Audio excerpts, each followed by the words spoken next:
I got one. Tell me what you think. All right, go for it. Roxanne! Bum bum bum bum. That looks terrible on the way you play it. It's just a block. I love that so much. We're going with it. Okay, episode 63 of the Elbow Ledge Podcast. Episode 63. What are I'm we talking about Carolyn. today? This is Tony. And Hi. we're talking about Moulin Rouge. Moulin Rouge. The Moulin Rouge. Hey, sister, soul sister, go, sister. So why are we talking about this, Caroline? Do you know what the movie's about, Tone? Come on. We're still in our seasons of love kind of thing. This week was very interesting because don't say the other movies, but this was a third choice. It's been changed 3 times. You're right. It has been changed multiple times. This was a very interesting slot in our schedule. Mm-hmm. So that's why I'm saying, why this movie? Because why Moulin Rouge? It's about love. There's a lot of movies about love. But this movie specifically, I think, uses the word. Actually, I counted, and there is an official counter.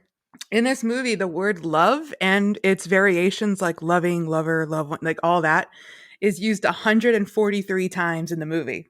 And apparently, I don't think it is. I think this is just the director trying to seem smarter than what he actually is. It was intentional because 143 times is also a reference to I, which is one letter, love, 4 letters, and you, 3 letters, 143. Nah, that's a YouTuber trying to find meaning where there is none. It's when I was doing my kind of background research for the movie, that was a trivia that popped up on multiple websites. You think it was on purpose? I don't think it was, because this movie, we're going to jump into it. It's edited very chaotically. And I think that there are multiple versions or definitely scenes that were cut out. And just it so happened in the final movie that love was used 143 times. And I can just picture the director being like, oh, yeah, that was intentional. Yeah, you're right. There's no way that in the final cut, well, this is a final cut, but there's no way like on the cutting room floor that it was still exactly 143 and the intent was 143 mentions of that. Now, the director of this movie is Baz Luhrmann, which I don't know if you know him, but he's known for Australia, The Great Gatsby. He did Elvis, the most recent Elvis. I saw that. I didn't see the movie, but I saw his credits for that. So he's known for being these kind of like over the top director, and no shade to him. But I think if this was like, for example, a Nolan film, I would believe that it was intentional. Oh, okay. You're trying to say he's not capable of planning this. Yeah. I wanted to word it a lot nicer, but yeah.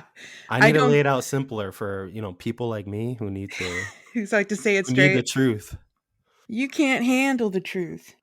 But yeah, I don't think that was his intention. I think it just so happened to turn out that way. But he's like, oh yeah, it was intentional. I bet somebody brought it up to him and he's like, oh, yeah, totally. That's what I meant to do. I meant that the whole time. Of course. I know what I'm doing. Yeah. I would take credit for that too. Honestly, yeah, I would have as well. Yeah. No reason not to. But yeah, 143 times the word love appears in this film. I love the way Ewan McGregor says love in this movie. He says it so vibrantly. A life without love, that's terrible. Just his accent and everything. He's so perfect. He's a lover boy. He is. He's a lover, not a fighter. He's obsessed with all things love. There's just one problem. He's never been in love. Yeah. So what does this movie mean to you, Caroline? I need to get to the bottom of this. I was prepared for this. I knew the first thing that you were going to ask is, why do you like this? Yeah, why do you like this movie? Okay, I have a confession to make, Tone. What's that? The first time I've seen this movie from start to finish was for this podcast. The first time I experienced this movie was with the Nostalgia Critic back in my teenage years. He made this kind of the Nostalgia Critic videos at the time. If you're listening and you're a fan, you can remember that his videos were normally 15 to 20 minute reviews of a film. and he would interchange them with jokes, scenes from the movie, like cut up scenes. So you're kind of watching the movie, but not really. You're obviously watching a very much abridged version, and you're watching him joke about it, critique it, whatever. But the Moulin Rouge episode he did is almost an hour long. And it's this kind of spectacle where he collabs with even like Lindsay Ellis, who was the nostalgia chick at the time, and a couple of other people in that whole channel awesome circle. And I remember and to this day, that's one of my favorite Nostalgia Critic episodes was the Moulin Rouge one. And then after I watched that, I went to maybe a couple of weeks later, I went to the flea market with like Josh and Davey, and we were all buying just like random stuff. And we went into this kind of stall where they had old movies. And I remember I bought like Transformers, season one of like the old Transformers cartoon. And next to it was like a $5 Moulin Rouge DVD. And I was like, oh, I can finally see this. Like, I just watched the Nostalgia Critic episode. I'll be able to watch the movie, like the whole movie now. But I never saw it. And to this day, I still had, like, that's how I watched it for the pod. I had the DVD this whole time, but I never saw it. And so it wasn't until we were kind of brainstorming for this month. And as you said, we changed the movie for this week. Like, I changed it so many times because there are so many like romance films. And I was talking to Davey and I was telling him, like, oh, I'm having a hard time pinpointing a movie for this week because we already have these other films lined up, but I have this one. I don't know how I feel about it. I kind of want to do a musical. And then Davey made a reference to Moulin Rouge. He was like, you need to do a movie about love. And I was like, Moulin Rouge. Wait, say that again.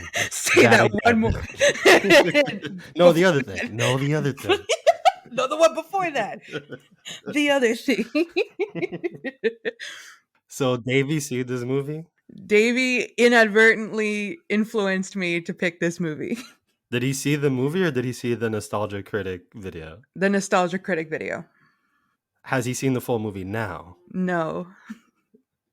What do you think about this movie, Carolyn? I need to know now that you've seen it in full. I really like it. Okay. This is a problem. I know. I really like this movie, Toad. I think it's such a joy. It's so chaotic and crazy, but I like it. Wow. Okay. I was questioning myself, why did you recommend this movie for a lot of this movie while I was watching it? It's good to me. It is. Get into it. I can feel you skirting around. just get into it. We're here. It makes me feel uncomfortable. Uh-huh. Okay. I feel off balance. I feel like I never found my footing watching this movie. I feel like dirty after watching the movie. Oh my. I feel like like it's kind of gross. Wow, really? Yeah, the editing, oh man, the editing is the worst part. I hated the editing. It's like they got a TikToker to edit this movie. And the beginning is like jam-packed. Oh my gosh. The first 15 minutes are just like ADD. It's like 20 minutes. I was keeping count. I was like, when is this? I was like praying, please become a normal movie at some point, please. I couldn't take it. When that happens, when I'm watching YouTube videos, because this is how YouTube videos are edited. Yeah. It's like, I'm desperate for your attention. Jump cut, jump cut, jump cut, jump cut. And then I just start counting. I'm like, 1, 2, up, next scene, 1, 2, next scene. You really they never go past 4 seconds. No really scene is longer than 4 seconds. The Nostalgia Critic episode, that's the first thing he calls out, and he does that. He tries to like count a scene for longer than 5 seconds, and he can't find one. It doesn't go longer than 4. I've counted. I did it. And it hurts me. It hurts me to watch things like that. It's like, just trust that I'm going to pay attention, please. This is hurting me. We're just very incompatible, this movie and myself. It doesn't work for me. The songs, oh man. Oh yeah, we're also going to be ranking the songs in this episode. Yeah, we're going to be ranking the songs. Right. It's a musical. This is a song ranking episode. And man, was this tough. because I do not plan to listen to these songs ever again or watch this Oh, movie. I've been hearing them on repeat like this whole week. No way. Yeah. I wanted to just Go ahead. randomly shuffle them and be like, "Yep, there's my list," because they're I have like a kind of well known to me. good guess for your rankings then. They're just all No, zeros. I put effort into it. I really did. Okay, yeah, I believe you because you always do. But man, This movie is, and listen, I'm going to acknowledge this with you. I don't think this is legitimately a good movie at all. I'm not going to like put this up there with the greatest movies I ever think it made. is for a lot of people. And didn't it win awards? It did win awards and it made money. It got a lot of critical acclaim. I was going to read who was it? I think it's Siskel. Where was it? Roger Ebert gave the film 3.5 out of 4 stars. That's yeah, that's high praise. That's pretty high. And it's just it got a lot of love, but it did get a lot of hate at the time. It's got a 76% on Rotten Tomatoes. But I think a lot of people just acknowledge that it's more about the spectacle, it's more about the star power than it is about the actual story. And then, yeah, the editing is its own can of worms. But there's just something about it that gets me. I don't know. I was completely entertained. There was no Genshin Impact during this. There was no like I was just fully How many engrossed in times the are you movie. playing Genshin Impact during movies? I'm not as often as you might think, but I've mentioned it multiple times where I've said, Tony, I was watching Genshin and then I stopped. I think it was Avatar that we spoke about, and I said I was kind of playing Genshin on the side, but then I stopped and I was fully engrossed in the movie. But like with this Wow. film, I never looked away. I was singing along with the songs.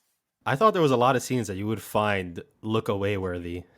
There were some, A yeah, lot. not a lot, but there I can count two, and it's specifically when like Nicole Kidman, the two times that she's in that like black negligee Yeah. and she's trying to seduce Ewan McGregor, and then the second And time then is the when Duke. the Duke, where she's like, I feel like dancing, and I was like, oh my gosh, Yeah. no, no, Nicole, what are they putting you through? What about when you're first introduced to Moulin Rouge? And man, do they love their crotch shots. They love their crotch shots, but it's okay. They're just showing pantyhose. It's fine. Or what are they called? Is Like it's okay skirts. if it's like once or twice, but man, it is a lot. It's a lot. It's a lot. And then when you think it's done, it comes back for round two. Yeah, Just in because they case you forgot. can. Because they can. Moulin Rouge is an ugly place. It's I would not want to be there. what's it called? The bordello? I'm trying to think of the word for it. But yeah, like it's very it reminds me that Paris is dirty.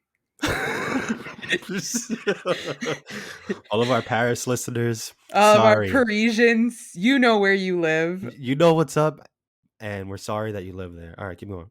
I mean, Paris is dirty, man. I can't show you the TikTok because the TikTok like scarred me, but I've told you about it. I'll just retell it on pod.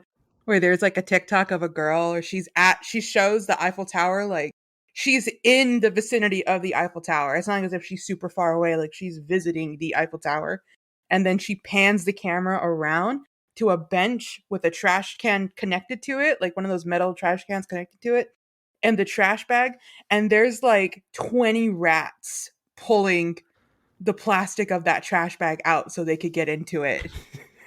And it was They're working disgusting. together. They were working together That Ratatouille is so style sweet. to get the Those trash Paris can. rats are very teamwork oriented. Those Parisian rats know what's up, but it was just so many rats. So you're saying they look out for each other over there in Paris? I'm saying the rats do, but the people not so much. And Mm. the girl was like, "Yeah, the Parisian dream right here." So it just Moulin Rouge reminds me that Paris is dirty. Well, I think it's just I don't know. What do you think of the Moulin Rouge specifically? Because I know they were trying to go for this place is dreamlike and people want it. People want to be in here. It's the best place in Paris because they're doing the obvious comparisons of everything else. The whole city is colorless, pretty much black and white. And then when you get to Moulin Rouge, explosion of color. dancing, dresses, acrobatics, crotch, everything you ever wanted is here. But I didn't see it that way.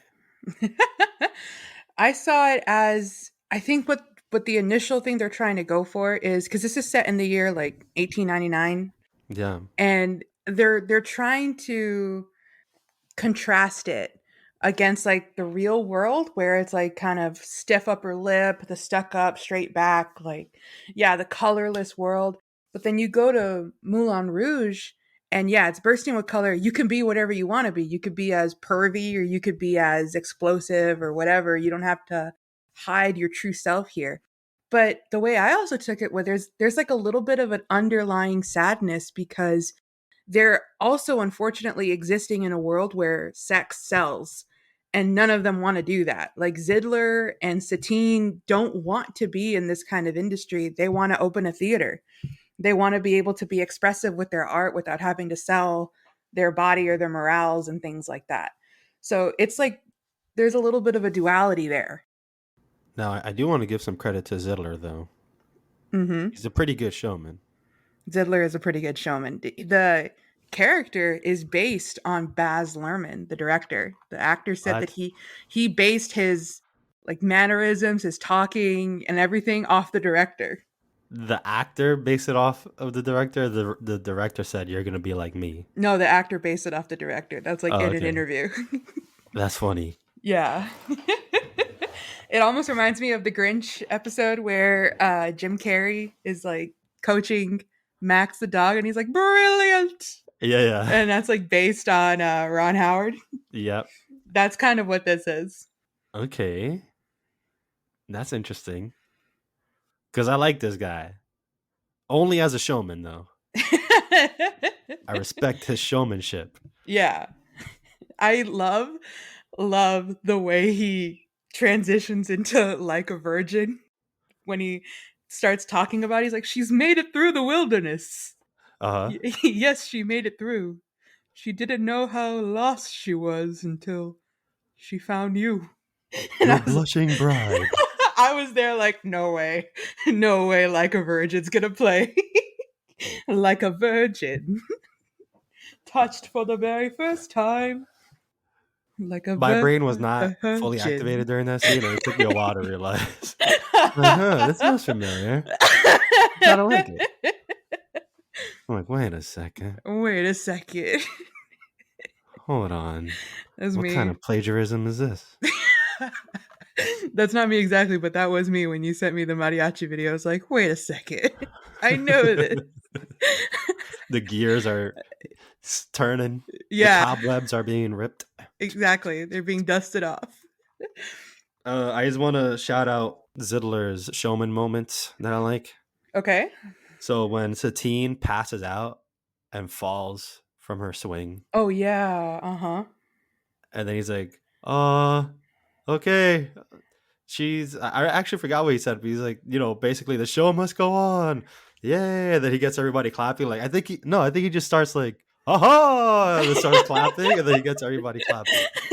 He does that quite a bit. Like, he's always covering for her little moments. Yeah. The whole like aversion thing was him like, oh, but she's treating this day like a wedding. She's Yeah. she's praying with the priest. She's gone to a priest. She Yeah. wants to be like a virgin. This guy always puts on a show. And then the last scene with Christian, who's like, oh, you think we don't know who you are because you shaved your beard and combed your hair or whatever. Because, he switched costumes or Yes, whatever. yes. But we know you're the But we sitar know. player. I was like, bravo, bravo, I love bravo, him. Zittler. And he's not, I feel like you could easily paint him to be like another villain, like forcing Satine to get with the Duke and stuff like that. But no, he's really just kind of like a business partner with her. I don't know. I didn't really make a judgment on that. I was just seeing him as a showman. So from that aspect, I like it. But then I don't know if he made the best decisions and made good choices with Satine, especially when he told her to act like you don't love him anymore. I mean, I can kind of get it. She's dying. They've already, it's also like what do you want to do? Do you want to give up on this dream of like being an actress? Do you want to give up on this? Like, you know, we need it, or else the deeds to the Moulin Rouge are gone, yada, yada. And I mean, I'm not completely excusing his behavior, but I can see what motivated him to give her that advice. And even then, at the What end about of, honesty? well, even at the end when she sings "Come What May" with Christian, he's not angry with her. He like defends her and punches the Duke. Yeah, I didn't see him as a bad guy in that sense, but he wasn't giving her good advice. I don't think anybody in this movie gives good advice. The Duke does. Does he? No. No. And I know it's a movie and we need conflict, but don't you think she could have just said, "Hey, they're threatening your life if I stay with you." Yes, they she So that's like the thing that it all could have been avoided if she they was could just have like, been like, "Oh, all right, so let's take the 5 o'clock train instead of the 7. Let's get out of here quicker, and they will we'll have a lead on them. yeah. I'll grow a beard, and they won't recognize me. I'll look like Jesus, so they'll never Yeah, I'll grow recognize my me. hair out and grow a beard." This is 1 year after episode 1 of The Phantom Menace. So Is it he had, really? yeah, well, sorry, I think it's 2 years. This is 2001. But Okay, filming wise, this is probably 1 year after The Phantom Menace. you're So right. Yeah, yeah. he hasn't become Jesus Kenobi yet. No, he has not ascended yet. He has not, no, Ascended is 3, episode Well, that's 3. returning. Oh, okay. Keep going? All right. Got it. You're on track. Okay. Alright, alright, alright. I think we're all on the same track now. I just wanna say, though, for this scene, we gotta get into because we gotta critique the love in these movies, right? Or at least I'm going to. Okay. I think Christian, I know you're supposed to be, like, faithfully and unconditionally in love, and it's like, "You're lying. You don't know what you're talking about. Tell me that you don't love me. Tell me," or, like, he's going through that phase or whatever. I think in real life, you just gotta end it, man. You don't want a woman who's playing games like this. Oh, Because this is the second time. The first time, she's like, "I have to sleep with the Duke. We need to break up, and you're just gonna be you're gonna be so jealous. I can't do yeah, that to you. We just the have to break jealousy is gonna up. overtake you. You won't be able to take it." That's the first time. It's like, Let's break up," and then it's like, "I love you. I'll love you till the end of time." And then the second time is like, "The Duke is offering me everything I want. I'm deciding to stay." If that was me, I'm like, "All right, peace." No, but he loves No, her. come on, because how do you know? Like, when is the next time she's dead now. But when is the next time that she's gonna say, "You know what? I'm out of here. I found someone who bought me diamonds." They could afford diamonds. But he knows she's lying because he hasn't given her any diamonds and she still loves But him. do you want somebody who's playing games like that, back and forth, back and forth, No, tearing but your heart apart? You think Christian? You I think mean, he's? that's why he snaps. I do want to say I really don't like the scene where he's like calling her a hoe in front of Oh everybody. yeah, he's like, I paid my whore or whatever. Oh my gosh, yeah. I get filled with such a unadulterated rage. Oh my god. Cuz This is what happens when you're playing games. Don't play these games. I just Be honest with each other. my thing was that Christian is such a cinnamon roll good boy in the beginning of this movie. He's clearly like a starry-eyed writer who wants to find love and adventure, and then he gets wrapped up in a woman like Satine, who I think she needs somebody like him, obviously, but she's just got him on the yo-yo. And you can just even see him progressively becoming worse and worse of a person until finally that very like last part where he's like trying to pay her off and stuff. And it's like, Christian, stop. That's not how you treat somebody you love. Exactly. Yeah, this is what it escalated to. He's trying to make her feel the way that he feels. Hurt her as much as he hurt. It's But not good. but they love each Honesty other. will get you all the way through to the end of time, I okay? mean, she was no, she wasn't being honest with him. I was gonna say she was being honest with him at first with the I have to sleep with him. this is going to hurt. So let's break Yeah. up. The second time, it's like, no, no, not being honest at all. And I'm not going to push this too far because, again, this is what the story is. If not, the movie would have ended earlier. Like, yeah, I don't like the Duke. I love you. Let's go play on the street corners with our sitars and make some change and live on love. What's so interesting is that this movie is loosely based on the story of Orpheus and Eurydice, which is a Greek tale. I don't know how much you know about it. Nothing. Okay, I'm going to recount it for you. Story time on the pod. Orpheus and Eurydice is a Greek tale. Orpheus is a musician. Eurydice is a singer, and they're married. And Eurydice is the girl. Orpheus is the boy. So Eurydice dies, and she goes to like Hades. She goes to the underworld. She's dead. But Orpheus is this like really renowned singer, and he refuses to play music ever again. So Oh, I've heard of this before. So the gods come together and they're like, "Oh my gosh, Orpheus is so devastated since his wife is dead and he's never going to play music. Let's do something. Let's convince Hades to let his wife come back." And Hades is like, "I'll only let his wife come back if he passes a trial." So the trial is Orpheus needs to go down into the underworld, find Eurydice, and walk back up. But the whole time he can't look at her. So he's got to go down, he's got to find her somewhere in the dark and walk up these Is like there flight of stairs in Hades? there is stairs in this Okay. figurative story, yeah. And or at least like a path or stairs or whatever, but he's got to walk back down the path out of the underworld and he can't look at her the entire time. He just has to trust that she's with him And that it's her? and that it's her. She could talk? I don't remember if she can in the story, but I know a huge part of it is that he's got to trust that it's her, that he's He could found hold her her. hand? Yeah, he can hold her hand. So Okay. and walk out. So he has a hand and he's about to walk out of the underworld, but the whole time he's walking out, he's plagued with doubt. Is this her? Is this her hand? What if I've made a mistake? What if it's not her? And when he starts getting to the end, he turns around and he sees that it's her. No. So because he turned around and saw her and he failed the test, she goes back into the underworld and he goes She's back out. doomed She's to doomed. Hades Yeah, for all eternity? that's it. Dude, wow.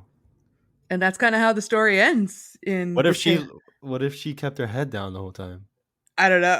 I think it's just the fact that he turned around. No matter what he saw, he's not supposed to turn around and like look at her. He couldn't recognize his woman's hand, his lover's hand. He couldn't recognize his wife's hand. He couldn't remember what it feels like. I think it's just, all the doubt. He doesn't know. He hasn't been able to see her. He's not sure.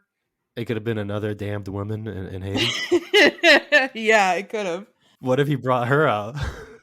What if You he saved gotta her and never you looked gotta at marry her? her. You're like, oh, I'll take what I could get. Oh well. He a, starts a new singing. muse. But yeah, that's what this movie is loosely based on, or at least that's what Baz Luhrmann says this movie is based Are you on. serious? Yeah. No way. Yeah. So there is a hell connection.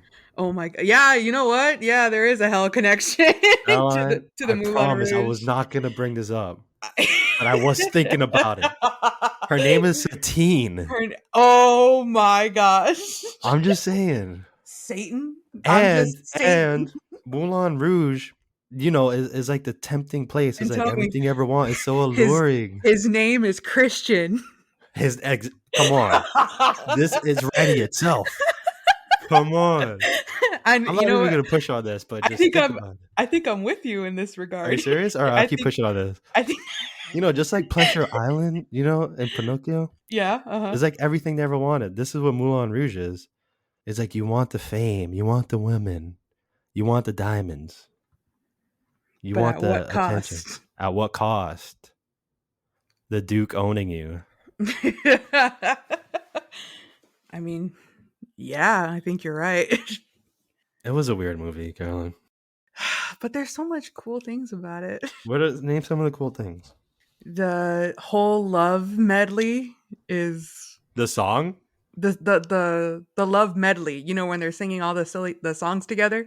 Yeah, That's to in me, the room, in the elephant room. yeah, that's like one of Well, things my besides the songs. Musical uh things besides the songs. um um, uh, is the songs are really good, man. I like the is all you songs. got. You don't like anything from the movie. You can't name a cool scene from the I'm movie. I'm trying to think of one that's not in a song. All the cool scenes are in songs. I mean, we'll get to the That's not songs. fair because We're it's a gonna talk about musical. it. Caroline, we could name cool scenes from musicals. Did you know also another fun fact that High School Musical is inspired from this movie? I knew it. No, I'm kidding. Why? No. In what way? It's just the what's it called? Like the tempo, some of the scenes. I had I had yesterday I had a thing here. I had a like a website and I can't find it. Well, it's not open right now. I didn't have it open for when So we this will be recorded. the third time the High School Musical does it better Yeah, you're kind than another movie. of right. I know like Burlesque and Chicago were also uh, inspired by this movie. Oh, the dance sequences. What's his name? Kenny Ortega? No, was it? Yeah, High School Musical director. Oh, I think so. Kenny Ortega was inspired by the choreography of Moulin Rouge for High School Musical. I'm trying to search my brain and make the comparisons. I think it's like stick to the status quo and not the can, but like some of the in Roxanne, a lot of the group choreography, I can see where it could have inspired it. All right, yeah. In terms of music, that's hard because it is a jukebox musical. There's only one original song in Moulin Rouge. It's your song, is it? No, no, your song is a song. That's Elton John. Oh, okay. It's That a makes sense. Come What May. Oh, Come What May. Okay. Yeah, that's the only original song in this movie. All right. And it wasn't written for this movie. It was written for the movie before this, done by Baz Luhrmann. It was the Romeo and Juliet movie with Leonardo DiCaprio. He did that? He did do that. I haven't Makes seen it. sense. Have you seen it? I saw it a long time ago, and it is kind of weird. And I Oh, think John Leguizamo's in it too. yeah. That's right. He's in this movie. Yeah. That part threw me off. I'm like, why is he short? he's on Why is his he short in he's this on movie? his knees. he's on his knees. Ugh. He's like Gary Oldman in Tiptoes.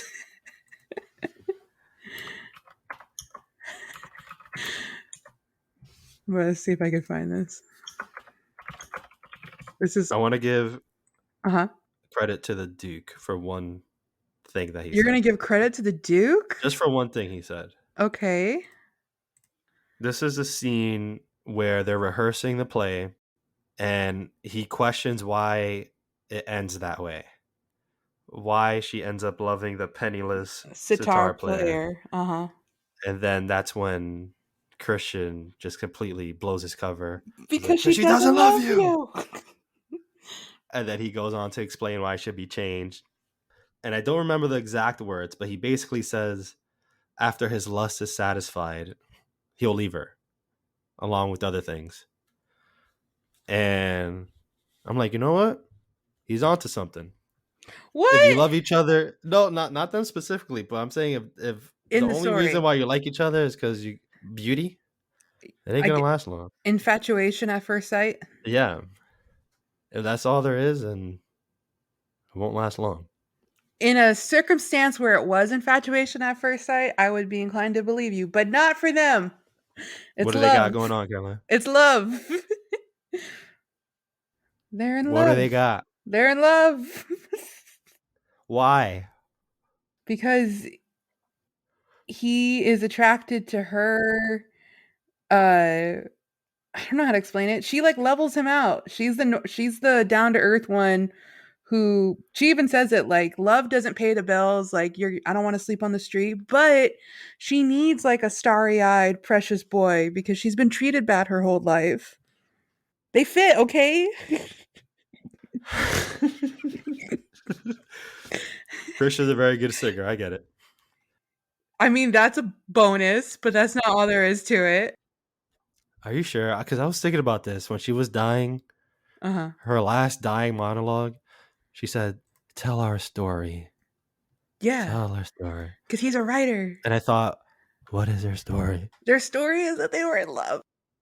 But what is it? It's this Explain it. movie. This movie is their story, Tony. Did you watch the No, movie? I did. I did. Trust me. But I mean, besides singing together, Their story is that she didn't believe in love and he did, and he was able to convince her. And then they had to hide their love. And then their love was threatened. But then they came together. And then she died. all right. I know I keep spitting out fun facts like a gumball machine, but I have another one, and it's Okay. that in the Clone Wars, Star Wars The Clone Wars, the Yeah. series, Obi-Wan Kenobi has a love interest / not love interest because he's like devout to his Jedi Order code. And So he has a side girl. he never gets with her like officially. It's not like an Anakin Skywalker thing, but they definitely like each other. And it's joked on often, but Obi-Wan is like, I can't, like, I'm not going to break my rules. And she's a Mandalorian, not like in the traditional sense. She's like she was like a senator or something from Mandalore, but she's like a pacifist or whatever. And her name is Satine. Oh, this was on purpose. So Dave Filoni, who is the writer and showrunner of Star Wars The Clone Wars, was asked in an interview if that was on purpose and if it was a reference to Moulin Rouge. And he was like, honestly, I didn't do that on purpose. I don't even think I've seen the movie. I know what movie you're talking about, but I haven't seen it. And he ended up going down to his like screenwriting staff and his writing staff only to discover one of them is a Moulin Rouge fan and did do that on purpose. Wow. They tainted the script. The sacred text. The sacred text. And can I spoil the Clone Wars for you and for our listeners? If you don't want to hear the spoiler, press forward by 15 seconds. I say it quick. The spoiler is that she dies and Oh. they had already written that out. Like when they were planning out the character and the show and everything, they already knew that was going to be her ending. Wow. That's good. So they've already, that's another kind of way Moulin Rouge has permeated even the corner of Star Wars. All right, now back to Moulin Rouge. I like the choice to let her die. You know It's not what? always a happy ending. You know what? I actually like that too. And at first, I remember when watching this, during the Nostalgia Critic era, I was really sad about that. I think that's even why I didn't watch the movie after I bought it. I bought the movie because I like the songs, but I was like, oh, she dies. I don't like that. But now with my adult brain and taking in this film, I am too. It's a sad ending, and not every ending gets a happy ending. It lets them play out a reality of life. It's like you love her, you love him. He could have died. She could have died. And it's going to happen eventually. What happens then? Wow, when you say it like that, it sounds so pessimistic. Hey, you got to accept these things. Okay. Hey, it's going to happen anyway. One of them are going to Hades. Oh my God.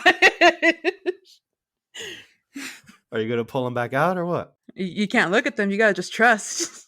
You got to take this as a lesson right now, guys. Oh my gosh. Remember your woman's hands. Remember what it feels like.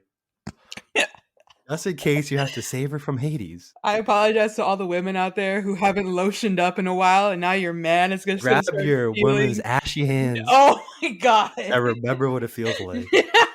Ladies, get that Bath and Body Works lotion to work. Fellas, grab those calloused hands of your wife. Oh my gosh, stop.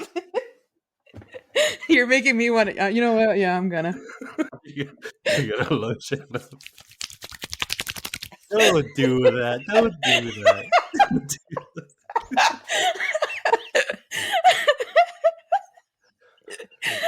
that.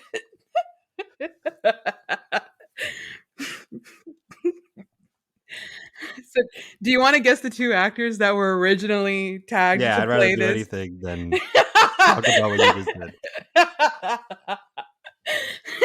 You wanna take a guess, or do you want me to just tell you? I don't even know the question. What?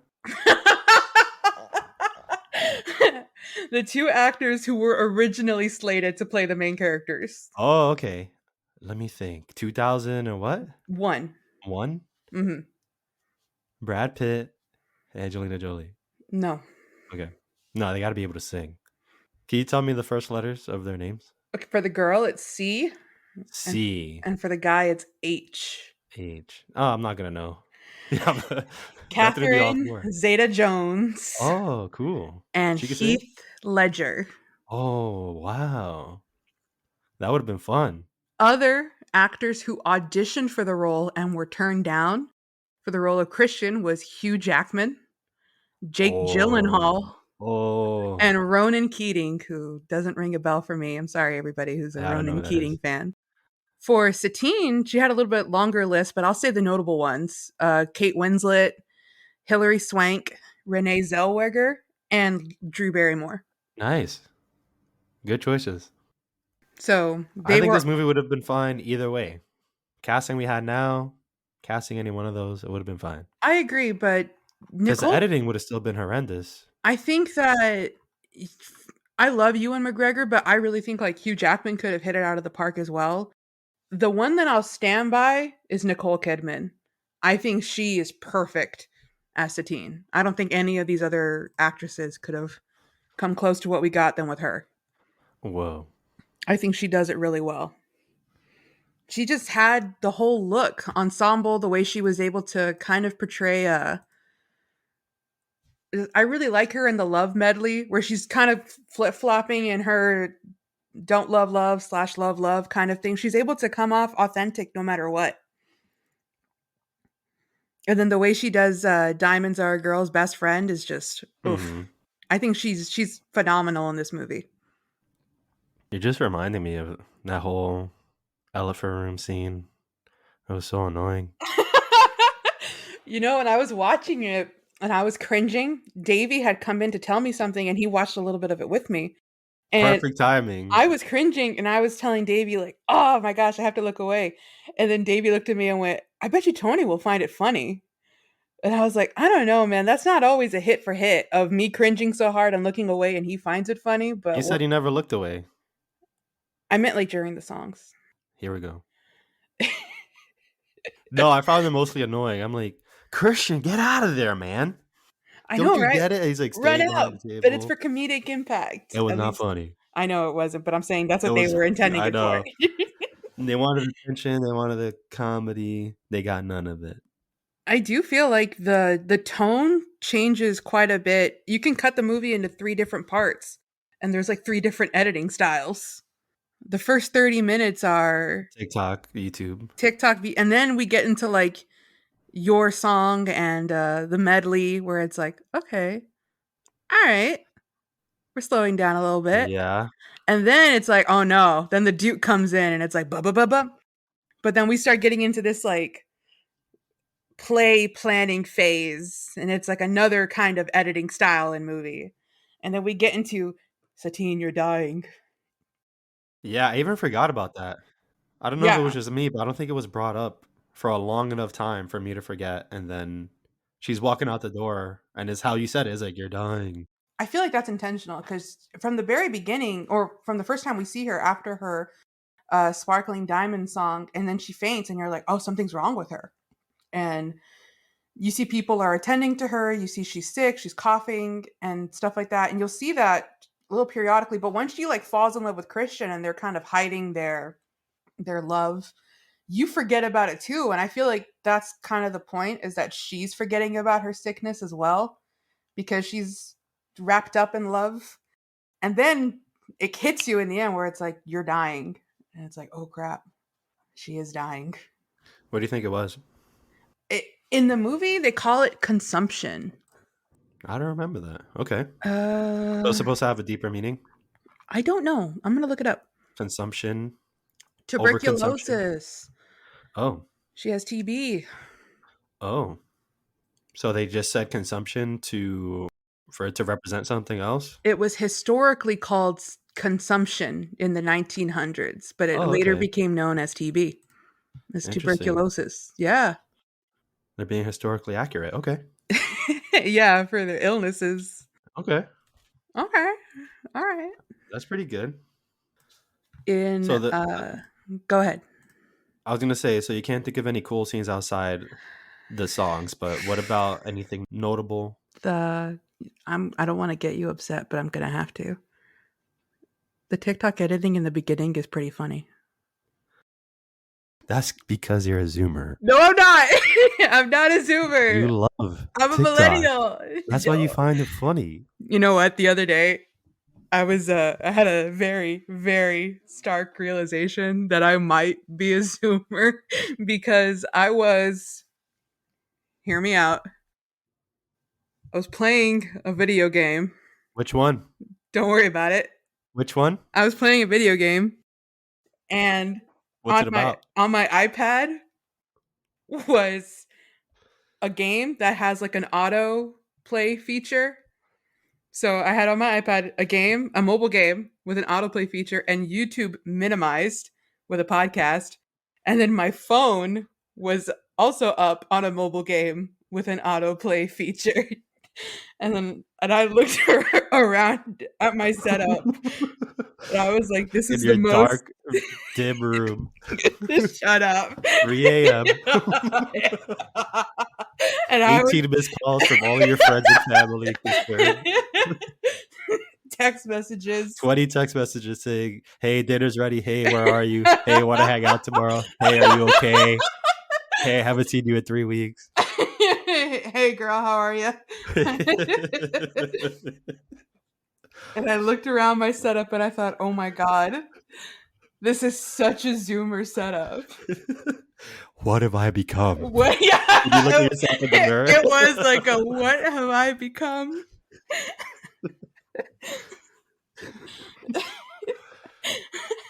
I get anxious just hearing you explain that setup. I know. It sounds terrible. I know. I know. How much more entertainment do you need to be? I know. Listen, I realized that as I was looking around, I was like, oh my god. What am I doing? What generation am I part of? I'm gonna have to adopt Emily's phrase, and I might have to like confess that I'm a zillennial. No, you wish. What? You're full on. You're over the line No, Zoomer. Yeah. no. Yeah. I'm in the crossfade year. I'm in the transition year. I can claim No. either. No. I have the attention span of a Zoomer, but I'm a failure And the in life lifestyle and the of a millennial. humor. No, no, Yeah. no, no. Yeah, the comedic taste. I know I'm not a Zoomer because I'm not on Be Real. Every Zoomer that I know is on Be Real. That's like a No, they don't social want to use media. that. They want to use filters. No, dude, that's like the social media for Zoomers. Are you sure? I'm positive. I know 3 Zoomers. Because you're a Zoomer. And they use it. know. I'm not on it. Send me a link to your Be Real. I so don't can have a check. Be Real. Yet. I'm not going to get one. No. The concept for me sounds so annoying. That you can't use filters? No, it's not that. But like on Be Real, you can't just post whenever you want. The app will send you a notification and you have to take a picture of what's in front of you and then of like your face, of like the front facing camera. And I don't know if it's at random times, but like it chooses when you post. I forgot about that. Yeah, because it's supposed to like catch you off guard. You can't be prepared. You got to be real. Like, oh, 3 p.m. is coming up. Let me put my makeup on. Or like, let me make sure I'm at this place by 3 or whatever. Yeah, let me make sure I'm in front of the Eiffel Tower next to these rats. Take a picture of the rats and take a picture of yourself. With Remy on your head. Ratatouille. Hashtag Ratatouille. Hashtag body. Hashtag anyone can cook.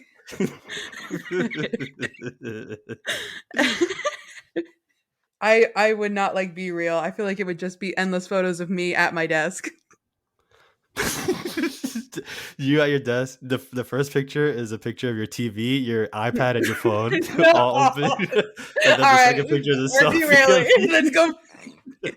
Stop. I don't like Just this. miserable. I don't like this. Chrissy, wake up. Caroline, we gotta. This is. I'm gonna address this after this because this is a real problem we gotta fix. Okay. I realize that. And even then, I haven't done that yet in a while. Even when I saw you, all right. I'm not gonna. Oh, don't, Tony, no. You took my iPad away. I wasn't on my iPad all the You time. brought it up. You brought it up. Yeah, it's a problem, Caroline. You can't No, be playing a game and talking to somebody at the same time. I can. It was a card game. It wasn't like as if it was a game. That's Zoomer mentality. How do you mean you can't just have your phone or your iPad open? Like, yeah, You were playing uh huh. Marvel Snap. No, I wasn't. Yes, you were. No, I played it once to show you, but not like You played it while I'm like talking to people. I wouldn't do that. no, not like while you're talking, but like I was playing it while I was waiting for you guys, and then you came and sat down, and I was still in the game, and I was like, "Oh, hang I on, let me wasn't finish snapping this." then. Yeah, but then like at the same time, a lot of us were getting ready, and you were waiting in the main room, This and you wasn't were only playing one Marvel day, Snap. Caroline. I did not always have my You like iPad being out. distracted from life. Listen, that's not true. You want to talk about Moulin Rouge? I do want to talk about All right, let's Moulin talk about Moulin Rouge. Rouge. Is there anything we have left before we get into rankings? No, I think if I do think of anything, I'll try to just put it in the filing cabinet for later. I have After one more thing. This is a little thing. Okay. Ewan is not looking good in this movie.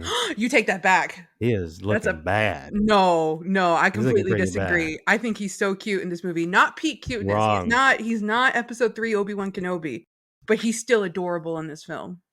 Caroline, Tony. the just for men jet black hair and his brown eyebrows. No, He looks great. no, he doesn't. Yes, he does. Why would he do that to his hair? I don't know if he did It's that not real. or if the like Moulin Rouge team did that. He looks great. Are you sure? You're not Yes. just trying to stick up for him because of how you know he becomes No, the no. Obi-Wan Kenobi And we know? I'm saying I know his peak, his best look ever is Obi-Wan episode 3. That's like the best Ewan ever. But I still think he looks good in Moulin Rouge. All right. He's so cute. So you like the fake jet black hair? I don't think it's a wig. It's dyed. No, it's not a wig, but he definitely dyed it He looks way too great. dark. He looks so good. He's so cute. I'm gonna keep this picture up while I Because you can't focus on a conversation. You gotta open up No, the picture. no. I'm talking to you right Caroline, I now. stare at a wall when I'm talking to you, okay? I stare at A many wall. crooked posters while I'm talking to you. With your head tilted, so many straight pictures. My head is not tilted. You are insulting me, good sir. All right. Let's rank the songs. Yeah, I think we said everything we had to say about Moulin Rouge, and we'll bring up any other points. Or you got to put some respect on that name. You put some Riz on it. Did I respect it or disrespect it? I don't know. Say it again. Moulin Rouge. You put some fatty on it. Body. All right, let's get into the rankings now. So, Caroline, can you explain to the listeners what songs you chose for us to rank, why you chose them, and then we'll begin. Yeah, my criteria was, is it performed like a song? Because a lot of times in this movie, they'll just say a song. Like they'll just quote from a song or they'll just speak a song. Or it'll even be like a passing scene, not a full thing. So my criteria was, does it have a full scene dedicated to it? Is it sung by a main character or by like a group of people? And is it on the soundtrack? So those are kind of my criteria for the 10 songs of that will be ranking for Moulin Rouge. All right. And I guess it's 10 songs total. Yeah. Mm-hmm. And we'll let you know along the way what's part of the list. I also have to say up front, as you already know now, not a fan of this movie. Not a fan of the songs. I tried my absolute best to rank them to the best of my ability, but I will say, unlike every other ranking I did, I don't think I can fully stand behind my own ranking. I think this is just what my heart felt at the time.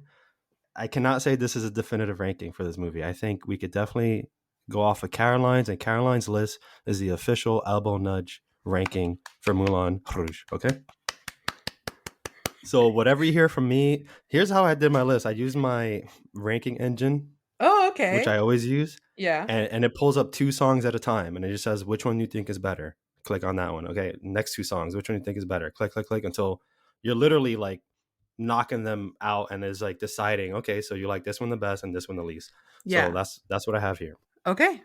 I ranked these by my heart, and I honorarily take the privilege of having the official elbow nudge list no matter what songs come out of my Mm, rankings. yep.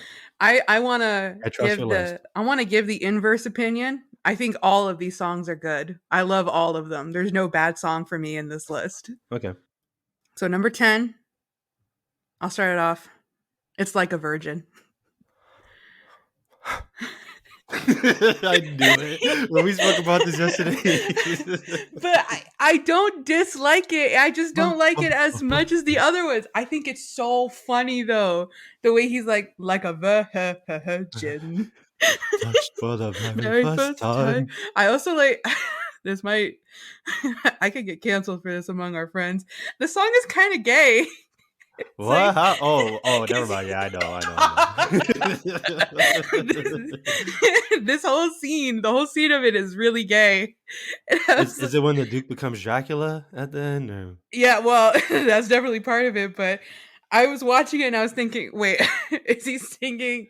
Are they referring to like a woman? Because it just sounds Are they like referring to a Zidler. woman anymore? Yeah, Yeah. it just sounds like Zidler is singing it to the Duke. Yeah. So I just found it really hilarious. Okay. And then there's a certain part that I don't even want to say. Oh, well, now you have to. Is a Jello platter.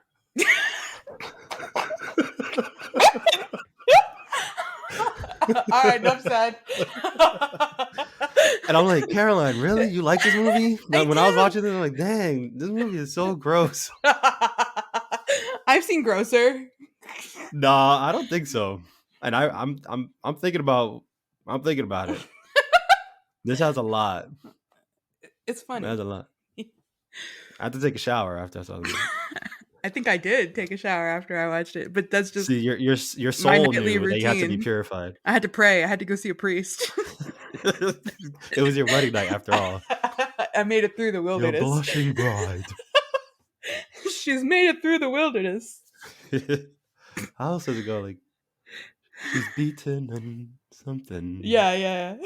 He sings it really well. He It's pretty good. does. I like it. Yeah. All right, my number 10 is One Day I'll Fly Away. Wow. Yeah, that one's It's yeah, alright. it's alright. It's you know what? It sounds pretty nice. I appreciate that they gave her a solo, but yeah, I'm a little with you there. Can I like spoil? I'll just my number 9 is One Day I'll Fly Away. That way we can like Oh talk yeah, about this yeah. together. But yeah, I mean, I feel like she either wasn't given a powerful enough song. You know what? And I'm going to make this comparison. Like when it comes to the female star having solo songs, Tightrope from Greatest Showman is a better example of how to give the female star a song than this. Because at least Tightrope, because I'm bringing this up because what's her name? She plays Charity. She was Heath Ledger's wife. I'm forgetting her name. But Where? she's in The Greatest Showman, you know, walking a Oh, tightrope. you're What's talking her about the actress herself? Yeah, the actress. What's her Oh, I don't know her name. name? I want to look up her name. But she's not like a powerhouse singer. You know, she's not, at least in my opinion. What's her name? I'm trying to find it. Hang on. Michelle Williams. Michelle Williams is not like a powerhouse singer. She's not a singer. She's more of an actress. And the same thing can be said for Nicole Kidman. She's not a singer. She's an actress who can sing.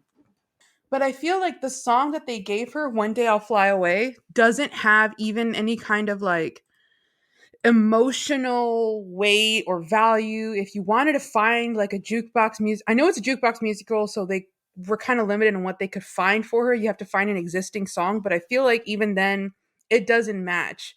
Whereas you take a song like Tightrope, and yes, it was written for her, but they made sure that she had a good melody. They made sure that it was more quiet and somber, and that it was about her missing her husband. Like there was just more weight to it. That was a way that it's handled well versus how Moulin Rouge did it. I don't know if that makes sense. All right, I like that you're talking up tightrope. Good, good. So, what is it specifically about Nicole Kidman and this song? Is it because you don't think I don't think it it was was to the her right strength? fit. It wasn't, they didn't pick a song to her strength. Yeah. They could have found a better song for her to sing as a solo. Okay, I can agree with that. I mean, I think she sung it well, but I guess you're saying that there's a better choice out there Mhm. for her. Okay. For me, it was just another. There's better songs. They had to go somewhere. I don't think any of these songs are bad, but I don't think they're that good either. That's where I put them. They're right in the line for me. Your engine decided that one day a fly away goes there, and you agree. Yeah, I saw the list and I'm like, wow, so that's what I like, huh? I found out a lot about myself with this list. Mm. All right, so my number nine, Yeah. because you got your number nine. My number nine is a love medley. Tony, Yep. no. No. I think it's a close association to everything that goes on in that room that I don't like.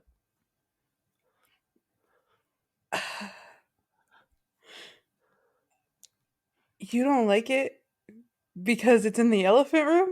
It also doesn't sound Don't finish that. that good. Oh my god. Tony, I don't. Wow. Wow. I think I just called out like your top three or something. I I'm having a little bit of a hard time processing this. Oh, you just wait until you hear the rest of this list. Oh, no. I gotta write this down. I'm keeping track of No, your. no, don't, don't, I not this have to for time. when I edit. No, this time I'll send you my list. Don't worry, I'll send you my list Okay. Okay. Okay. after. I won't write them down anymore. You cannot keep track. You cannot keep track of what I'm writing. You kept track of when I do it. I only did that for the very first song rankings we ever did. After Mm. that, I've never written down your songs while we were talking about it. For the very first time. For the very first time. Virgin. Don't. How do you not like the love medley? It's It's alright. it's so good. It's so okay. Wow. It's Ewan McGregor's vocals, the song choice. Ewan carries a lot of these songs. We can be He's actually lovers. surprisingly good. Surprising, he's good. Surprisingly to me, I only know him as Obi-Wan Kenobi. Your New York accent kind of came out there a little bit. No, no, Yes, it did. no. Yeah. I only know him as Obi-Wan Nah, Kenobi. you're wrong. But his vocals in the love medley are some of the best in the movie. I am shook that this is such a low song for you. Wow. Forgettable. Shut up. I'm coming up with just new How dare you. adjectives. You're just driving another knife into my heart. I can get you not liking this movie, but not liking the love medley. These songs I know. don't Okay. speak to me. But it's even got the "and I will always love you." It's like they're You're having right. a conversation with love songs. Sure. And Nicole Kidman's voice is really good in it too. It could be. Okay, you know what? I'm not going to go too hard on this. I'll talk about what I like about it more when I When get we to get my to number 3, right? my number 8 is Did I get it? I hate that you got it. Oh, dang, I'm good. Yes. Shut up. I hate that you got that so right. You shouldn't be sharing your screen when we're on Discord. I'm not. You're making me cough over here. You're killing me, Smalls. All right. What's number 8? That frappe is coming back to bite me. Yeah, I'm okay. Tony's making me cough. Okay, Dad. All right, talk to you in a bit. Dad legit came in to check on me because I was coughing. This is your fault. Wait, I gotta cough again. All of this is staying in. No.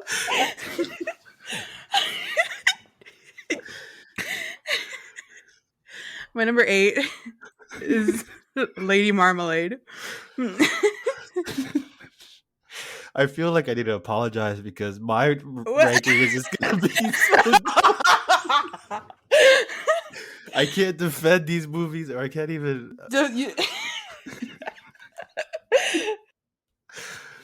But my number 8 is also Lady Marmalade. So it's kind of crazy how that lined up too. yeah, Ish. One Day I'll Fly Away didn't really line up, but it's both at the bottom. this song is pretty good. You know what? It's fun. The song in the movie, I didn't like it as much. But well, I'm neutral. But the soundtrack is really good because it's actually done by what's her name? The girls. Yeah. It's done by an actual singer, Christina Aguilera. Yeah. Lil Kim, Maya, and Pink. And this song got super famous because of this movie. This song was made for this movie, but the pop version got super big.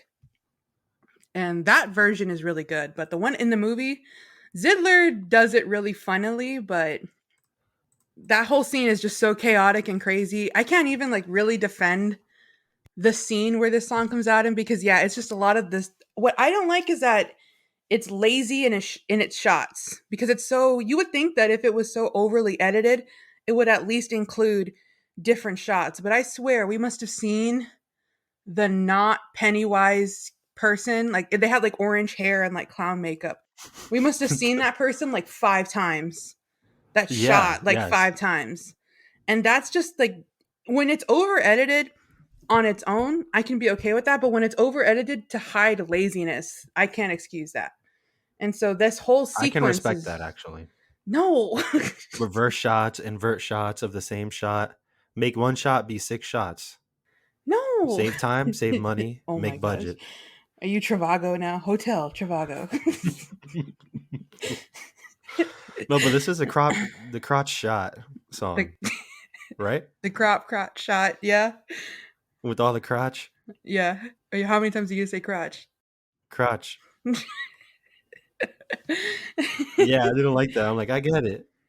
Debauchery. I get it. Debauchery. Yeah. Hell, we get it. Hades. So yeah, that's my number 8. That's my number 8, Caroline. Let's keep moving because your opinions are the opinions of everyone. All right, number 7 going up the list is The Show Must Go On. And I have a personal relationship with this song because this became the theme song for the Nostalgia Critic. This song. Really? Yeah. So the Nostalgia Critic has gone through his ups and downs and he's retired. Obviously now I think he's just Doug Walker and he just does his own reviews on YouTube. But during the era of the Nostalgia Critic, he kind of quit twice. And his kind of third and final comeback was because he really missed doing the show. He was on YouTube now. He had this partnership. And so he remixed, or not remixed, really, he covered and he called it The Review Must Go On. Nice. And that was his theme song, really, for the rest of that final era of the Nostalgia Critic. And even had this electric guitar that would do so it was just, I had a... Oh, so that sound cue is from the full song of the cover that he did of The Show Must Go On? Yep. That's it. Wow. I never knew that. And it's all from His review of Moulin Rouge. Whoa. So did this bump the song up in your list or down on your list? Up. It bumped it up. So it would have been even lower, like 9 or 10? Yeah. You don't like it? I don't dislike it. I like the other ones more than this one. Interesting. But Okay. I did have to bring out that little asterisk that this song does have a special place in my heart. And Because it's your even boy's theme song. it is my boy's theme song. And even when I was hearing it in the movie and I was hearing kind of that melody in the background, or even when you hear the I You was got the like, Pavlov's effect. yeah, the Pavlov effect of the nostalgia critic. You pulled up your iPad that you already had open to YouTube, and then you clicked on Doug Walker. I reserve my right to remain silent. Did I did I call it right? Yeah, you did. Okay. Okay. I get it though. That's pretty cool. I would put it higher. I just like the other ones more. I mean, I literally did put it higher. And I got no Doug Walker relation. No emotion. But then again, you also don't have any emotion to a lot of the This songs on movie. this list. My number 7 is Come What May, the original. Okay. It's my number 6. Oh, okay. All right. All So, right. I'm not far off. yeah, yeah. You know what? Okay. I admit it's a little bit, I don't know what the word for it is. Um this song, I think the placement of it is a little off. And I wish if we were to go to rewrite corner, I wish it was under different I like this circumstances. corner. You like this corner? You do, yeah. I do like this corner, but because I just like to talk about the what ifs or how we could have improved this or things like that. Hmm. And come what may, the song I think is really pretty. It's really nice, but I don't like the circumstances surrounding it in the movie. It's when Satine tells Christian that she has to go sleep with the Duke now and they need to break up. And he's telling her utter nonsense, but he's just so in love with her. He doesn't want to lose her, but he's like, I won't get jealous. I won't get upset with you. And it's like, that's not true, Christian. You are. Of course you are. You're human. And so he sings Come What May to her. And I just feel like it could have been handled better if, I don't know, let's say if she was to tell him that she's dying and she would tell him, hey, you know what? Let's break up because you don't have a future with me. And this song is instead about, because even the lyrics is, I'll love you until my dying day. And if you were to just change the emotional setting to be like, listen, I don't care if our time is limited. I want to be with you no matter how long it is. That would make it so much more of a beautiful impact than what we got in the movie. That's a good point. So Come What May is like whatever happens, happens, but for something that you have no control over, she's sick and Mhm. dying. As Exactly. opposed to I'm gonna go get it on with the Duke. Yeah. We're gonna break up. Yeah. He's like, all right, Or come what like may. it's like come what may, even if you have to go sleep with another man to get the money for this thing or whatever, I'm still going to love you. It's like, what? I get that. All right, so that's the reason for the song, but so that heavily affects what you think of the song. Like, what did you think specifically of the song? And then this is kind of spoiling my list, but why not? We already did that for number 3. Yeah, yeah. Um the reprise does it better because they put more emotion into it. It's more of a spectacle. The vocals are better. And the way this one's done is it's done just kind of more like they were trying to hit the spot on the radio. It felt overproduced. Hmm.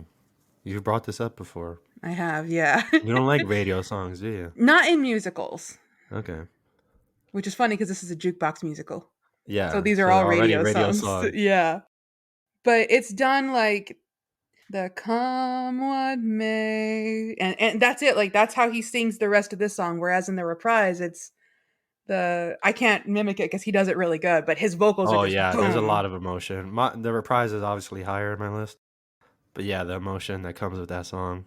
It's just a lot more than what we Yeah, get in the. You would think that the original song when it's being played in the movie would be more, but no. I just feel like the emotions in it are really muted, and then the whole just I don't want to sound like a broken record, but I don't like the original one as much. I like it, and I agree. And by it, I mean your opinion of the song, I not was not the gonna song. ask. I was gonna say the song or what I just said. What you just said. So yeah, your number 6. My number 6. All right, because That was my number 6. that was your 6. And My your number 6 is 7. Sparkling Diamonds. Tony, I think something's going on here.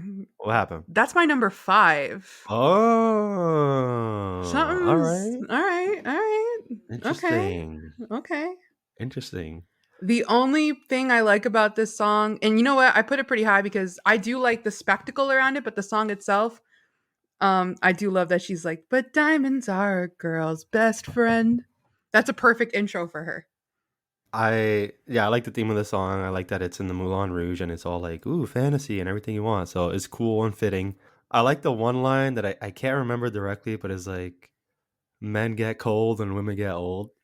Oh Isn't it like that? yeah, yeah. Was that a dig at Leo? Not yet, right? Well, They were maybe. a dig at Leo, who was just in the movie before this. He's young at this part in Yeah. time. Yeah, but he's still, It's a self-fulfilling prophecy. but his taste in women never changed. Oh. He's always dated the same age of women. Yeah. He got older, they stayed the same age. Wow. And then I also like Nicole Kidman's scenes where she's like yelling out to Zidler. And I forgot the line she was yelling, but it's just like, I should look it up. It's all yelling something dumb. I hear the click. I should look it up. Let me maximize my screen because it's just Mm-hmm. on my wallpaper. Actually, that's too much effort. You don't remember it? She's like, "Tell me, Harry," or something like that. Oh yeah, yeah. Yeah, doesn't she say something like that? I'm thinking of the part where she's calling out the diamond brands, where she's like Tiffany, Oh, Cartier. yeah, Oh yeah, and she says like, "Talk to me, Harry Zidler. yeah. I Tell me like all that. about it." I like that. That to me, that's her showman moment. She is a showman. That's such a great intro for her. The whole thing, the lighting on her, the outfit she's wearing. I don't remember. I had like a piece of trivia. I just don't remember what, because she wears so much bling in this film. But one of the diamond necklaces she wears is like real, and it was the most expensive prop. It was made with like 1,308 diamonds, and it was estimated to cost in and of itself It's $1 million. got to be that last one, right? Like the neck brace, the The one that diamond he neck gives brace her, she the had. one the Duke gives her. Yeah, Let me see, Satine because that was bling blinging, diamond and there was a lot of necklace. diamonds on there. That was a lot of diamonds. Oh yeah, yeah, you're right. That's like that's a real diamond necklace. I'm gonna That send it was in the pretty chat. cool. That costs $1 million. How can you say no to that? I'm gonna say offer a girl. It's the you receive. Have you seen those memes where it's like you receive and I receive, and the guy has his two hands out? Yeah. It's like you receive diamond necklace, I receive your hand in marriage. And then Photoshop the Duke Your over his crusty hands in face. marriage. Your crusty old hand in marriage. You're old. She's 26 then, right? In this movie. Photo Leonardo DiCaprio over the Duke. She needs a walker with tennis balls at the bottom.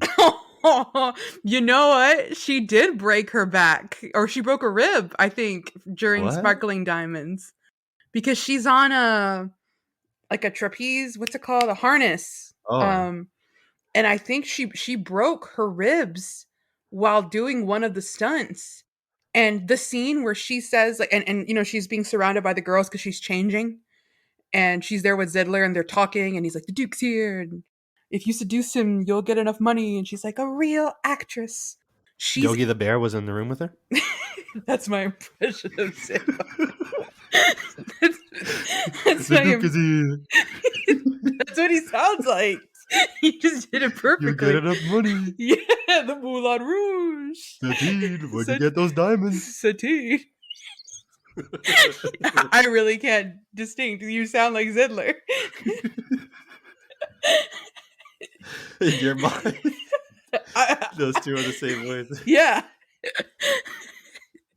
But she's in a wheelchair Have to in beg that. the Duke. Oh my gosh. She's in a wheelchair in that scene when she's like changing and she looks at him and says, a real actress. She's in because a wheelchair? she's in a wheelchair. That's a What? lot of the scenes. Anytime you see a scene where it's just her like waist up, she's in a wheelchair because Oh she my was gosh. injured. That's terrible. Yeah, she was committed to this role. So for like half the movie, or Uh, was this like one of the final stunts they did? it was I don't know about stunt wise, but I know for the a good chunk of the filming time she was in a wheelchair. Wow. That's sad. Yeah, I wonder where's the trivia here.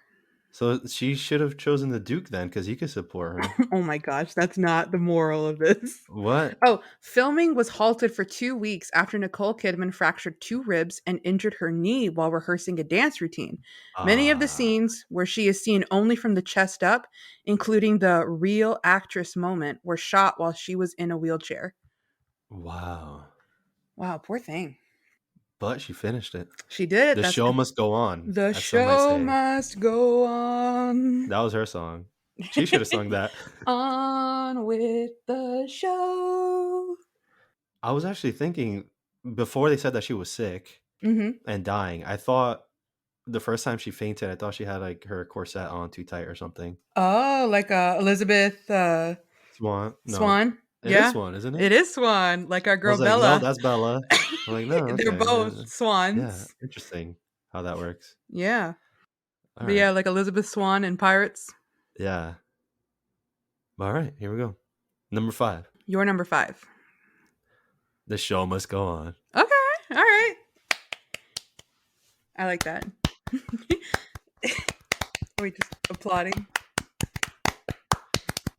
It's a good song. It's a good You get an song. orchestra behind it near the end. Mm-hmm. I like the theme. I love showmanship. Yeah. Yeah. I Zidler like Ziggler. actually he actually sings it too. It's not like as if he's just like a virgin. Virgin. He's actually singing "The Show Must Go On." Okay. What about your number 5? I think I said it was "Sparkling Diamonds." Yeah. Oh, okay. Yeah, we were one off. So number 4 is and you know what? I actually feel really bad about putting this song at number 4 because this is one of my favorite scenes in the movie. But I like the other songs above it more. So I just had to Okay. put it at number 4. And that's Roxanne. My number 4 is Oh. Roxanne. Roxanne. Dun, dun, Roxanne. dun. You don't have to put on that red light. I love this scene. The Hey, so I'm not tango far music. off. You're not. This list that I threw together in 10 minutes, it's actually pretty Tony, spot don't on to the elbow nudge official ranking. d- put together in 10 minutes. Yesterday we were supposed, you know what? Okay, never mind. What? All Go right. on. No, Finish your thought. we were supposed to record yesterday. And you were like, Caroline, I don't want to record today because I want to actually put some effort into this list and I want to Caroline, hear a lot it. came And up. Ant-Man and the Wasp, Quantum Mania. you had that was 24 hours ago I got that we called spoke into about this. work. I was sitting in the theater and I got a text from my boss saying, "Hey, we got a call tomorrow." I'm like, "Dang it." Oh, I'm like, "Roger that." But while I was sitting there, like, "Dang it. your Why new ain't listening to your music New now? Yorker I have came to be out. up." Dang Hey, it. I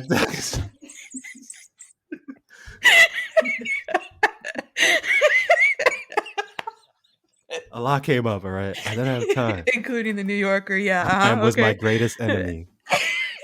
Time. All right. Okay. I'm not gonna. All right. Yeah. Roxanne. Dun, dun, dun. You don't have to put on that dress tonight. Ah, I like this song. What's the without no trust, there is no love. A It's lot of pretty good. a I lot of like the truth. Roxanne part. A lot of truth behind this song, Tone. I like it a lot. Where's the truth? Point it out. Without trust, there is no love. Okay, you got me there. I mean, they didn't demonstrate that in the movie, though. Did Satine trust Christian with the truth? No. It's more of like they're telling Christian that this is the hard part about Love? loving somebody who is in the industry that she is in. Is that The Lady of the Night industry? yeah, is that you have to trust her, Yeah. but if you don't trust her, then can you really call it love? No. Yeah, so it's like I don't know. I like the place. It has such a good placement. The whole dance routine, the way that he sings it as well. That when Christian jumps in, it's just it's good. I just like his raspy voice. That's really the only reason why it's this high. I got nothing Roxanne. to. And Did then all you? the other parts, like, yeah, all the lyrics, he has that raspy voice, not just the Mm-hmm. Roxanne chorus. So And I like it. strangely enough, this isn't in the movie, but in the soundtrack, it's actually sung by three people. It's Ewan McGregor. His name is Jacek Coman, who's the raspy guy, Okay. and in a little feature, it's Jose Feliciano, who Okay. famously did Feliz Navidad. And he is in it and he sings in Feliz Spanish, like Navidad. in the tag, which is kind of where music wise you would find the I don't know if you know what a tag is or like No. the bridge. You know how like a song is like verse, chorus, and then there's like a different part and then it's chorus? Yeah. That different part is called the tag or the bridge. And that's him. That's And his slot. and that's his like slot in the soundtrack. Yeah, is Okay. Jose Feliciano. So if you ever get a chance, I don't know, either after we record this or whenever, if you're ever curious about it, he's in it, and the song is really good when just in as a whole. But then you hear him, and it just kind of sews it together. All right. Yeah. We'll listen to the song afterwards. And then after we listen to the song, we'll go over your addiction to My number Zoomer Entertainment. three is, as we all know, Tony guessed it right. It's the Love Medley. Woo! This I have the list of songs that are in the Love Medley. And it's so What? many. Say it. Love is Like Oxygen by Sweet. Love is a Many Splendored Thing by the Four Aces. All You Need Is Love by the Beatles. All You Need Is Love. And then I Was Made for Loving You, Baby. You Were Made for Loving Me by Kiss. One More Night by Phil Collins. In the Name of Love by U2. Don't Leave Me This Way by Harold Melvin and the Blue Notes. Silly Love Songs by Wings. Up Where We Belong by Joe Cocker and Jennifer Warnes. Heroes by David Bowie. I Will Always Love You by Dolly Parton, but in the style of Whitney Houston. And Your Song by Elton John. I think I only knew like three of those. Really? I know all of them. From So did before you this write movie. them yourself while listening, or did you look up a list? I wrote down, I didn't catch some of them. The ones that I wrote down were, I'm not going to go through the whole list again. It's a I, long list. yeah, I wrote down about 40% of them. And then I went back and I was like, oh, okay, okay, okay. And I put them back into the list. But I bet you recognized it. You just didn't know the song name to write down. I recognized it. I just didn't know the artist. That was Oh, my okay. thing. But yeah, even when I saw the Nostalgia Critic one, I was like, hey, that's like, I knew all of them. That's good. And I do gotta also be honest, Oh, this what? is my favorite song. I said Roxanne was my favorite scene, but this is my favorite song in the whole of it all. The other two just beat it out because That's of why we lasted so long when I had it on 9. I really like this song. It feels like a conversation about love and then you're also I have a Isn't this a song where they're performing in front of the Duke? no. Which That's song is this one? that's the one that they're performing in front of the Duke is the where they're like pitching the thing and they're like so exciting the audience will scream and cheer. Uh-huh. So delighting. It will run for 50 years. This is when her and Christian are having that conversation about love. And just that. And then they go out in the city. No, that's your song. Where's the song? It's when so your song is when he's pitching to her and she thinks he's the Duke. But Yeah. then he tells her like he's a writer. They go through all that fanfare with the Duke and I feel Yeah. like dancing and he escapes. Then it cuts to him in his apartment and he's staring at her and at her elephant and she's like looking at him in the window and then he climbs the elephant and she's like staring out and he scares her and then they have a conversation about love and that's when I think is also one of the funniest dialogue is he says like, "You said you love me and I was wondering if," she goes, "What? It was just an act?" And he goes, "Yes." And she says, "Of course it was." And he's like, "Oh." I don't remember that. I heard this song. I went through it all on YouTube, but I do not remember it in the movie. Tony, were you paying attention to this movie when you I watched was it? not doing I was so tempted to play Snap. I promise you. I had my phone in my hand. I'm like, nah, I shouldn't. I never do this. And I put my legal I pad never back do in my this. hand. I'm like, huh? You're like, I can't do it. I can't be Caroline. I can't become what I swore to destroy. Wow. Wow. I can't. And I won't. But you don't remember this I part of don't the remember, movie? no. This was a hard movie to watch and remember. Not for me. Oh wait. You just reminded me of a line. Oh wait, yeah. Doesn't Christian tell her like you're nothing to me, right? Yeah. Yeah, I'm he like, does. oh When he does the whole, "I paid my whore. You are yeah. nothing to me." I'm like, you almost said a Star Wars pickup line. You were so close. Did you know, Tony, there's a fun no, I'm not gonna lie about this. I was gonna say, fun fact, Kylo Ren took inspiration from Yeah. Moulin Rouge. Adam Driver was like, Adam I Driver think I could change this. also made a reference to Moulin Rouge I think I in could The make this Last more Jedi. romantic. He was quoting Moulin Rouge to You are Ray. nothing, but You're not to me. nothing. You'll always be nothing, but But not to not to me. me. That's a great The most Valentine's Day romantic card. backhand compliment I've ever heard in my life. It's amazing.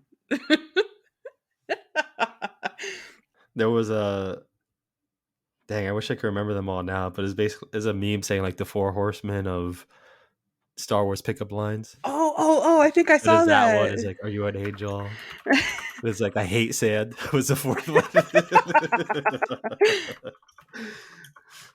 and I forgot the other one. Oh, I think I remember it. So say it. Oh, I found it. But I wish it was in better quality. It's gonna be okay, I found it. Hang on, I'm gonna put it in the chat. One of it's from the Clone Wars.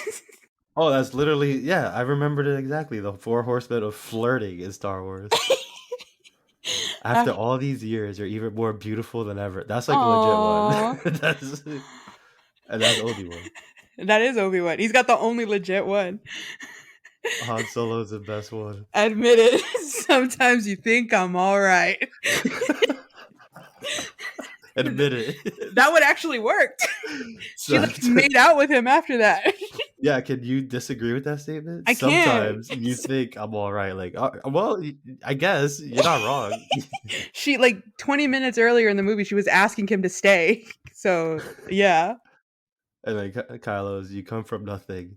You're nothing, but not to me. Look at the face he's making in the second pig too. He's so Aww. sincere. It's like he's asking her to go to prom. Yeah. That's the face he's making. Puppy-eyed Kylo.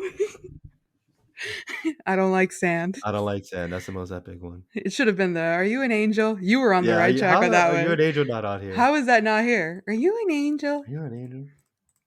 We're getting off track. What's your number Oh 3? yeah, we're talking about Moulin Rouge. All right, what number are we up to? 3. 3. My number 3 is "Come What May" reprised. Oh, Yeah, interesting. and what I said before, very passionate, not very long. Both of them are like, "I lied, I love you, and yes, I always love you, and I want a refund on my money." Like, the I want hatchet a is very. refund on my money. Toss me those bills back, babe. But this is a song where I'm like, man, Ewan is very good at singing. This is his best vocals. I had no idea. I've never heard him sing better than when he sang in the reprise, like to this Yeah, day, because he was Lumiere in the live action Beauty and the Beast, but they made him do a terrible French accent, so you couldn't even really enjoy his singing. And I remember watching that movie and thinking, I know Ewan has the pipes. I know he's got a good voice because of Moulin Rouge, and I still haven't heard him sing as good as he did in the reprise of Come What May. I think he needs his own Greatest Showman. Oh, wouldn't it be great? Greatest Showman too. I thought about this. I don't know if you're gonna like be mad at that statement because I know technically this is his starring role musical, No, but but he I needs think he needs another a better one. musical where he's the star and he sings a lot more of the songs. Dude, I can't even get mad at that. If he was to the Pasek and Paul who did the music for Greatest Showman, if they were to do songs for him, that's magic in a bottle right there. Wow, that would be great. Is what in a bottle? Magic. Why? Why? Oh my god. It's a phrase. Number Number 2. two. It's your song for My me. number two is your song. Hey. It's a little bit Hey, funny. It's feeling interesting inside. list. Interesting list. Yeah. Man, And you maybe I can shouldn't put tell so much effort into all these everybody. other lists I've been making because this Oh one is my pretty spot god. on, Nah, man. Are you kidding me? especially my number one. I haven't been keeping track. Hold on. This is why I didn't want you to keep track. Wait. What's your number one? Virgin. Touch for the very first time. I'm so mad. Caroline, I've never been I more didn't upset choose this. in My our, heart chose in our this. recordings ever. My heart chose this, all I right? I actually feel my face getting hot. Oh my god. Your blushing bride. Shut up. Oh my gosh. That okay, I got breathe, Caroline. That's your number one? It's pretty good. No, It's not pretty number good. one. The way it's sang as well. It's fun. Sing. It's funny. Zidler. Jello platter. Duke. Count Ducula.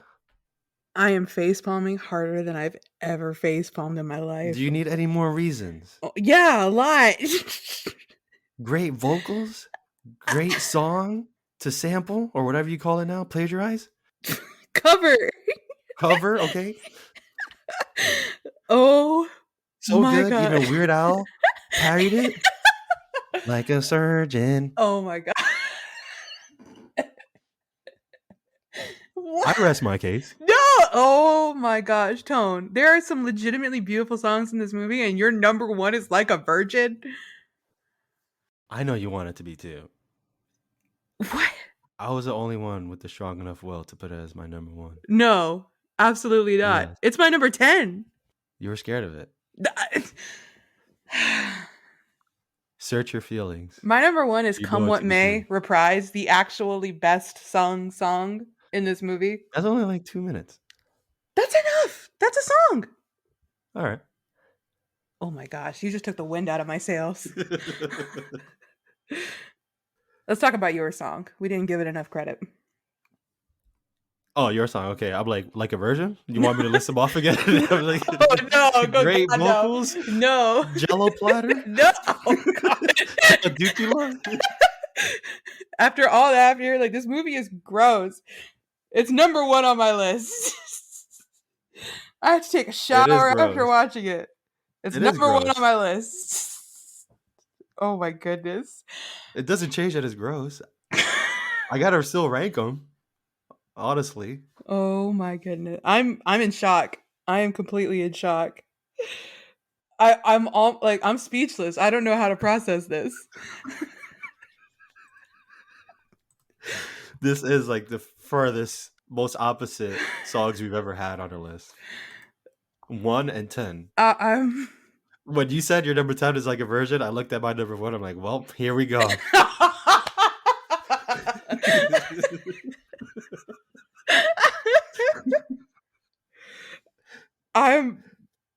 I really don't know what to say. I'm like completely surprised. I don't want to fill this pod with dead air, but oh my goodness. It's a fun song. All right, we need to. I don't want to fill it with dead air. We need to talk about your song, it's- but you're the Ewan McGregor singing too. Sure. What about it? Satine. It's a really pretty song, and the craziest thing is I didn't know it was an Elton John song, even from when I heard this in the total beginning. I didn't know it until this very podcast episode. I had originally thought it was done by Ellie Goulding, 'Cause, she does a Oh, yeah. cover. She does a cover of this song, and she also Oh, she does? I gotta look it up. it's really good, and that was how I originally heard it. I originally heard this song sung by Ellie Goulding, and I thought it was hers because, I'm not like an 80s child, and I know this song I think originally came out, when Elton John was big. And so she kind of reintroduced it into the public light. She does it in her own style too. It's really good by her. So years later, watching the Nostalgia Critic and everything, I thought they were covering her song. And then to my surprise, no, it's further back. It's originally an Elton John song. And I don't want to diss Elton John, but Uh-oh, watch your words. don't say that after you've put Like a Virgin in number one. You've lost your It's music okay. rights. I don't have any sort of reputation with music, okay? Yeah, all You, on right. the other hand, you're building something here. You Am have a I? strong foundation. Yeah. Uh, You're the anyway. voice of Elbow Nudge. Your list is the official opinion. Anyway, I still like Ellie Goulding's version of this song is still better in my opinion, but Ewan's is second and Elton's is third, even though he's the Wow, you're like proprietor of it. the man who created the song. I just think like Ellie because I think it's that bias of the first version of the song you hear is the one that you're Yeah, kind it's of the best stuck to one. is Yeah. yeah, so that's kind of where I fall into it, but Ewan has such great vocals and he does this song really good and he starts it off with a bang, the your gift is my song and all the lights turn on in Paris is just this the way the movie does it is so good. I had another moment where my brain wasn't working. There's a line where he goes, "You can tell everybody," and I thought of the more modern one, like, "Go You can ahead and tell tell everybody. everybody, You can tell everybody. everybody, I'm the the man, I'm the man, I'm the man, I'm the man, I'm the man. man." I'm like, "Oh yeah, good song choice, guys." I'm like, "Wait a second, I do like that singer. that's not for like another decade or His name however is long." Aloe Black. I do like him. He has good songs. Hmm. But I and then this song comes back around in the Love medley. Uh Yes. the way Nicole Kidman sings it at the end and dude, I felt my heart grow 10 sizes when she brings it back around and she sings it back to him. It's just I could have melted. It was so romantic. I wish I could agree. I wish you could too. Instead, you're over here putting like a virgin. Virgin. And then number one, Come What May, for my list, is just the perfect finale song. Hmm. It's done with the best vocals in the movie. I even like how, once it starts growing and growing and the cast joins in and they're singing the Come What May, just like in the background with the chorus. It's just, it's so good. And did you know in that scene, how the Duke is showing, he has the gun and he's going, my way? Yeah. Because there's a deleted scene that was never included in the movie where he sings My Way by Frank Sinatra. No, I would have loved that. They cut it like completely. Oh, what? He was supposed to sing My Way by Frank Sinatra at some point in the movie, but they cut it This completely. could have bumped this movie up from a 2 to a 3. I don't know if he sang it like a virgin style. I don't know. Exactly. It would have been my number 1. Like a Virgin would have been number 2. And now the end is here, and so I face the final curtain. I did my way. Oh my god. But he was supposed to sing My Way, and so that's why at the end when they're doing Come What May, he's repeating My Way. So that scene exists somewhere because it got deleted. So that means it was recorded, I right? never looked that up. Let me do a little We got to look it preliminary up. search. Moulin Rouge, My Way. No, it's like it doesn't even exist. Okay. Well, there goes that. But yeah, I think that's I told you, but without adding too much detail, when I quit my yeah. one of my jobs, Uh-huh. that's the song I played when I was driving out the parking lot. You did tell me, yeah. Yeah. For what was a man? What has he got?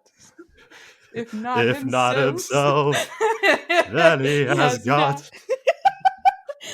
It was a very That feel. spiritually enlightening I moment. was Yeah. gonna say that feels very cathartic, Yeah. It's a memory. especially It's a memory now. especially I know the feelings you had towards that job. That's a Yeah. very cathartic song to play Hmm. as you're leaving it. I'll put that as my number 0. The non-existent my way that Yeah. should have been in this movie. Hmm. Whatever timeline got that Tony from that timeline, put it at 0 or 1. Yeah, number one. Yeah, number 1. But all right, Tone. I think we've talked enough about love, or at least the love in this I think movie. we talked enough about Moulin Rouge, about Star Wars, about your addiction Let's to not. the internet, about No. no? Okay. We did not talk about it enough or Everybody, thank you so much for listening to today's episode. If you're hearing us for the first time on your favorite podcasting platform, be sure to give us a follow. If you want to hear more from us, hit the bell icon for notifications when we post. If you're a returning listener, give us an honest review. And if you're hearing us on YouTube, like, subscribe, hit that bell icon. And like the movie said, the greatest thing you'll ever learn is just to love and be loved in return.